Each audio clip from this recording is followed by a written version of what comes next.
Selamat pagi semuanya.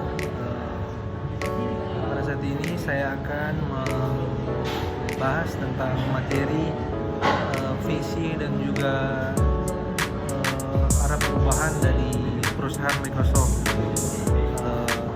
Namun sebelum itu, perkenalkan nama saya yaitu Roland Joso Yohanes Kolongan dengan NIM 220611 020720. Ada beberapa poin penting yang akan saya bahas di video kali ini. Yang pertama itu ada cara berubah agar tidak punah. Yang kedua, perbedaan Microsoft dulu dan sekarang.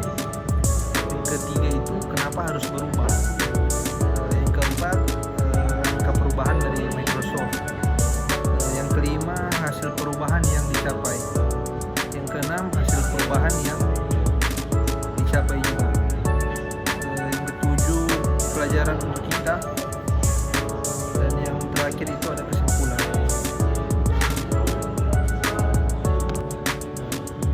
Baik, kita langsung masuk kepada poin yang pertama, yaitu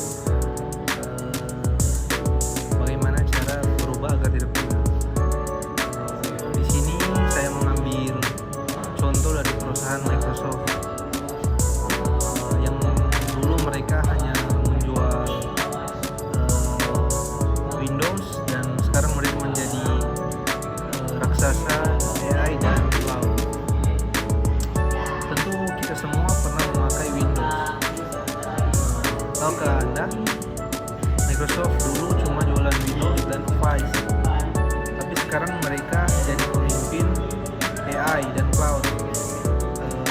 Pada saat ini, kesempatan ini kita akan membahas rahasia perubahan mereka dengan bahasa yang mudah dimengerti.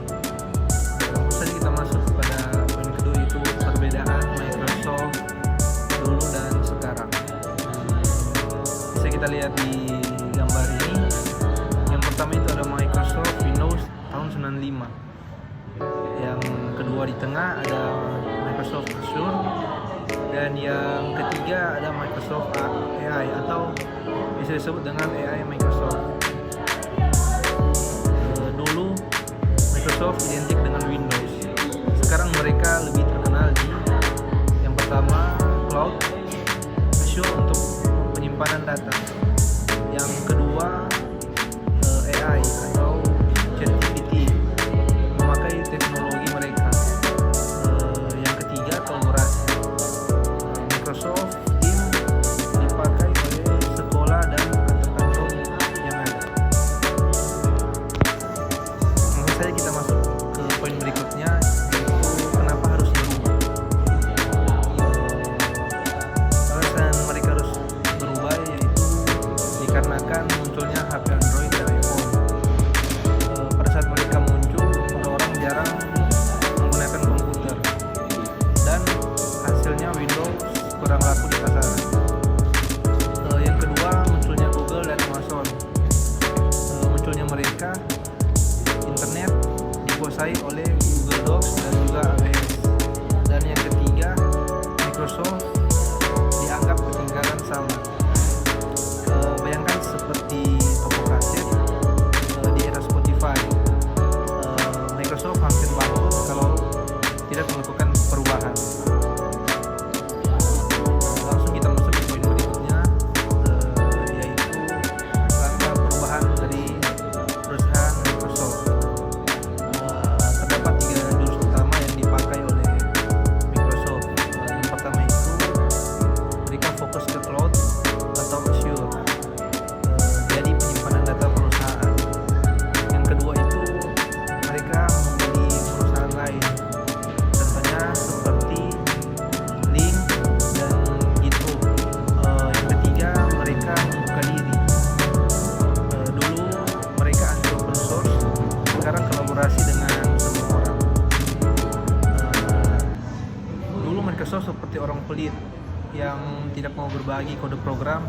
Sekarang mereka malah membeli GitHub, di mana GitHub adalah tempat programmer berbagi kode gratis. Poin berikutnya yaitu hasil perubahan yang dicapai. Di sini terbagi menjadi 2.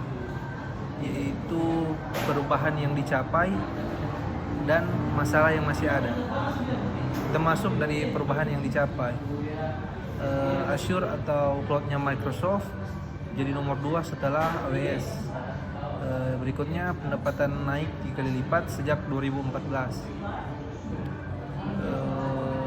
Selanjutnya masalah yang masih ada, yaitu seperti persaingan ketat dengan Google, AI atau Amazon Cloud. Microsoft seperti pelari maraton, sekarang unggul tapi harus terus lari cepat agar tidak disalib. Baiklah, kita masuk pada poin selanjutnya, yaitu kita dapat belajar dari Microsoft 3 tips agar tidak punah.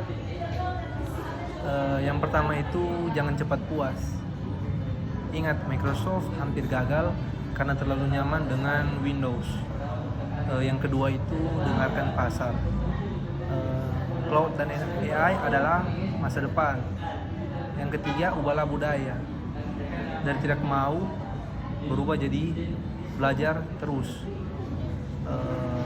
Kata CEO Microsoft, Satya Nadella, berkata, bukan yang terbesar yang menang, tapi yang paling cepat beradaptasi. Dan yang terakhir,